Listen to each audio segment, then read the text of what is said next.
Few people know, but before the ketogenic diet became a trend on social media as a miraculous weight loss method, it had already been used for decades as a true therapeutic treatment. Yes, that's right, treatment.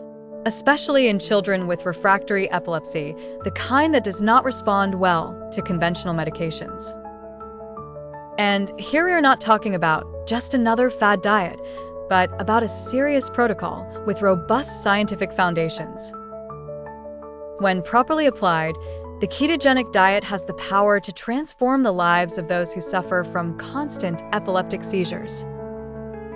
The secret behind this lies in ketone bodies, substances produced when the body enters ketosis, this metabolic state in which fat becomes the main fuel for the brain. And that's where the magic happens. The brain, upon receiving these ketone bodies, enters a sort of economy mode, reducing the excitability of neurons. The result? Fewer seizures, more stability, better quality of life. It is no coincidence that renowned hospitals such as Johns Hopkins use this protocol as a reference in the treatment of epilepsy.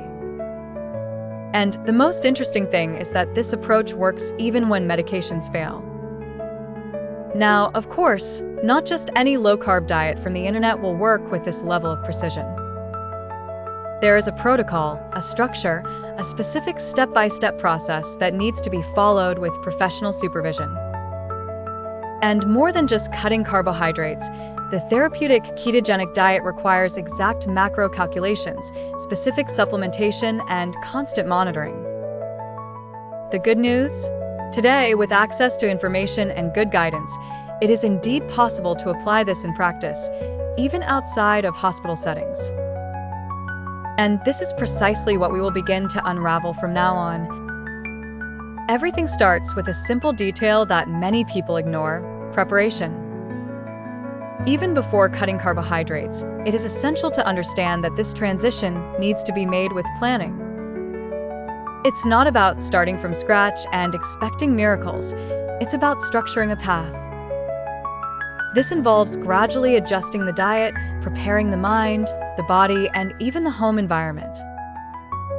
Removing foods from the pantry that no longer fit into the new routine is already a clear sign of commitment to the process. Next comes the more technical step: defining the ideal proportion of macronutrients, fats, proteins, and carbohydrates. For most ketogenic therapies applied to epilepsy, the classic ratio is 4:1, that is, 4 parts of fat for every part of protein plus carbohydrates combined. But don't worry, no one needs to do this calculation in their head. There are apps, specialized nutritionists, and even ready-made spreadsheets for this. The most important thing is to maintain consistency and record the results, especially in the first 30 days. Then comes a step that many people skip: monitoring.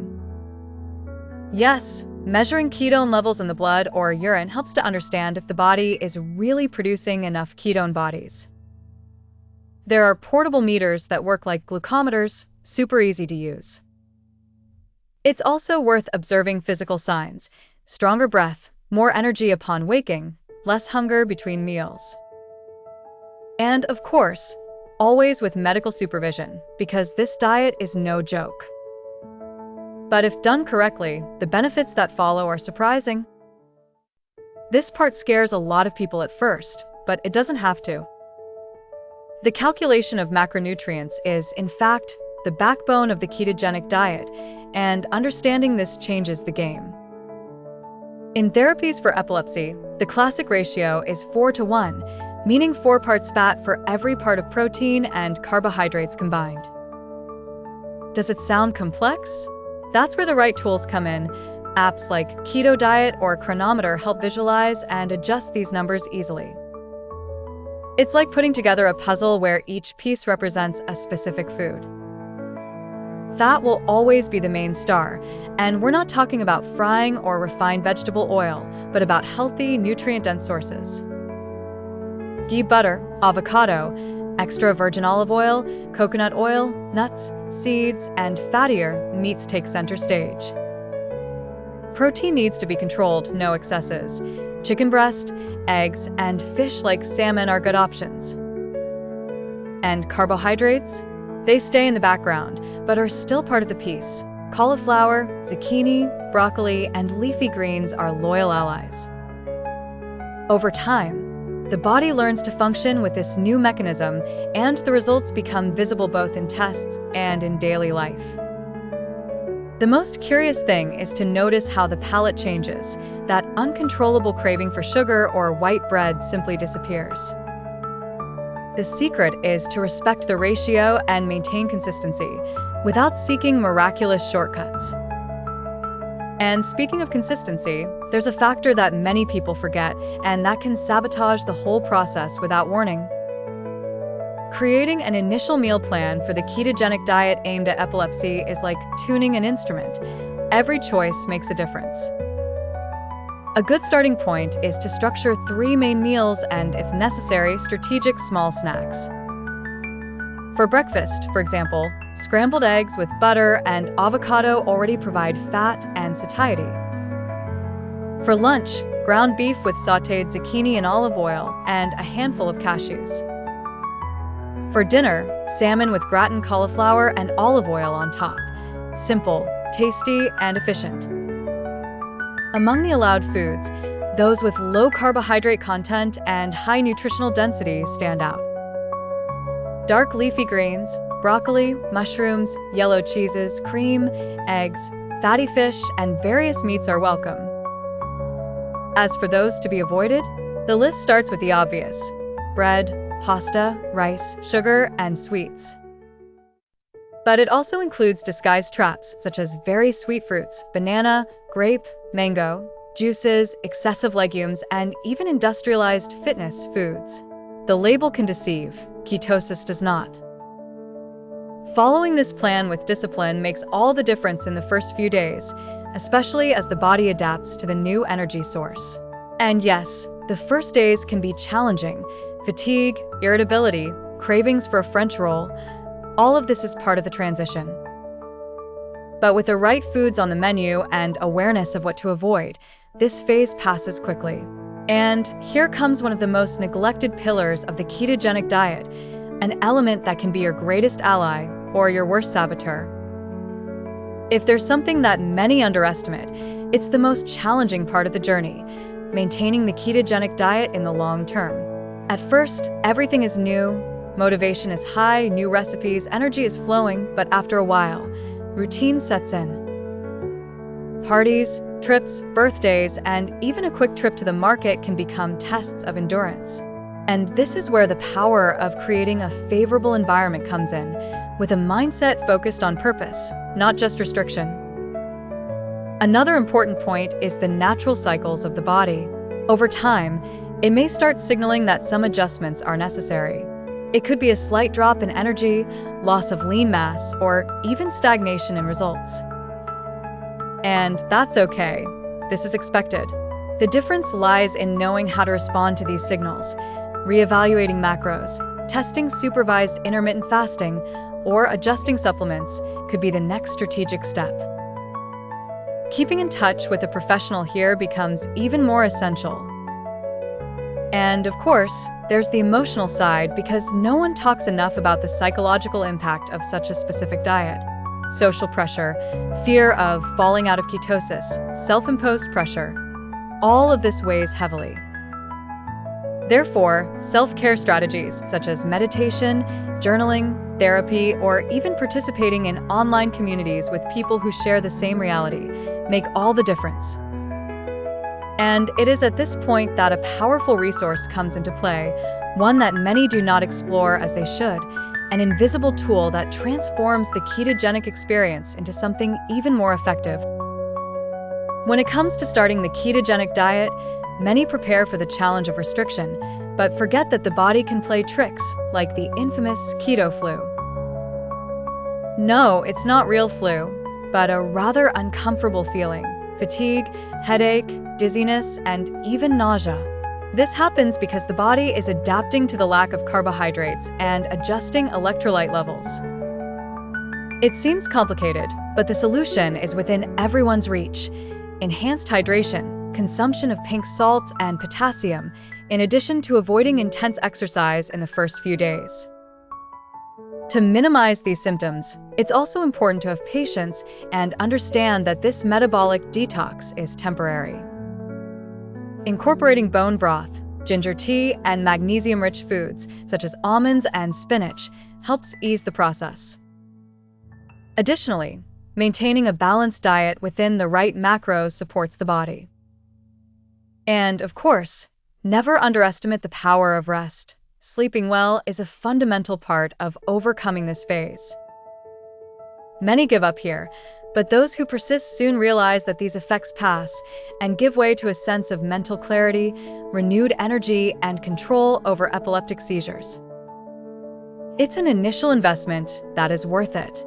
However, even after this period, some people may face other issues, which can be addressed with the right knowledge and support, as we will see next. Maintaining the ketogenic diet, especially in children, may seem like a challenge from another world, but with the right strategies, everything becomes lighter. A valuable tip is to turn meals into a fun moment, with colorful dishes and creative presentations, like cheese balls shaped like faces or pancakes with designs made from avocado cream. This helps the child feel included and curious, not like someone who is on a diet. Another essential recommendation is to involve the whole family in the process. When everyone eats similar meals, the child does not feel excluded or different. Additionally, preparing practical ketogenic snacks such as coconut chips or cheese avoids the temptation of foods outside the plan. And of course, dialogue is fundamental, explaining at a level the child understands why the diet is important for controlling seizures helps create spontaneous collaboration. Finally, closely monitoring the child's reactions and having multidisciplinary support, including a doctor, nutritionist, and psychologist, is crucial for adjusting the plan as they grow. It's a path that requires patience, but the reward goes far beyond physical health. Learning about mindful eating and self-care from an early age opens doors to a healthier and happier future, something that deserves all our effort and affection. When embarking on the ketogenic diet for epilepsy, constant monitoring is the beacon that guides the way. It is not enough to strictly follow the plan without evaluating the results. It is essential to track the frequency of seizures, medical exams, and overall well-being. A food diary combined with symptom records can be a powerful ally in identifying what works and what needs adjustment. It's like piloting a plane. Looking at the dashboard makes all the difference in avoiding turbulence. Over time, adjustments become necessary because the body and its needs change. Perhaps the fat ratio needs to be reviewed, or the amount of protein and carbohydrates to optimize ketosis and seizure control. At this point, professional support is indispensable, whether from a neurologist, nutritionist, or other specialists. This team will help interpret the body's signals and adapt the plan to ensure lasting results. Moreover, one must not forget the emotional factors and lifestyle that influence progress. Stress, sleep, and physical activity also play a role and need to be monitored for comprehensive management. Maintaining flexibility and an open mind for changes is essential. After all, what matters is health and quality of life, which only improve with intelligent and careful monitoring. The classic ketogenic diet is like the original script of an acclaimed movie, very specific and detailed, with rigid proportions of fat, protein, and carbohydrates. Typically, the division is around 4:1 or 3:1. That is, for every part of protein and carbohydrate, there are 4 parts of fat. This ensures deep and effective ketosis, ideal for controlling epileptic seizures. However, this rigidity can make adherence a challenge, especially for children and families. This is why variations like the modified Atkins diet have emerged, offering more flexibility. In this version, the proportions are less restrictive, focusing more on reducing carbohydrates than on strict fat control. This can make life easier for those starting out and wanting something more adaptable to daily life, without completely losing the benefits of ketosis. Additionally, for adults or patients with specific needs, these variations can be more tolerable and sustainable. It is important to remember that no variation is better or worse. Each has its role, depending on the patient's profile, goals, and routine. The secret lies in finding the right balance, always with professional guidance. And of course, these nuances make all the difference in the final outcome, paving the way for a more personalized and effective management, which we will explore next. When we talk about the ketogenic diet in the context of refractory epilepsy, science is the foundation that supports all confidence in this method. Clinical studies around the world show that for patients who do not respond well to traditional medications, ketosis can significantly reduce the frequency and intensity of seizures. For example, research published in renowned journals indicates that up to 50% of children with refractory epilepsy experienced at least a 50% reduction in seizures when adopting the diet. Furthermore, evidence suggests that the ketogenic diet not only helps control seizures, but also improves quality of life, including cognitive and behavioral aspects. An important study followed patients over 2 years and found that the benefits remained stable, reinforcing the idea that the diet is more than a temporary solution. This underscores the need for continuous monitoring to optimize results and minimize potential side effects. It is worth noting that, despite the enthusiasm, researchers warn about the individuality of treatment. The response to the diet can vary according to each patient's genetic and metabolic profile. Therefore, this modality does not replace medical treatment, but acts as a powerful complement. Science is showing that a different path is possible, and more promising than many imagine, especially for those who have gone through many frustrating attempts. Ready to finally lose those extra pounds and feel confident again? There is a solution specially developed to accelerate your metabolism, control cravings, and assist your weight loss journey naturally and effectively. Click the link in the first pinned comment to start transforming your body, because you deserve to be and feel your best. Take the first step towards a healthier and slimmer version of yourself.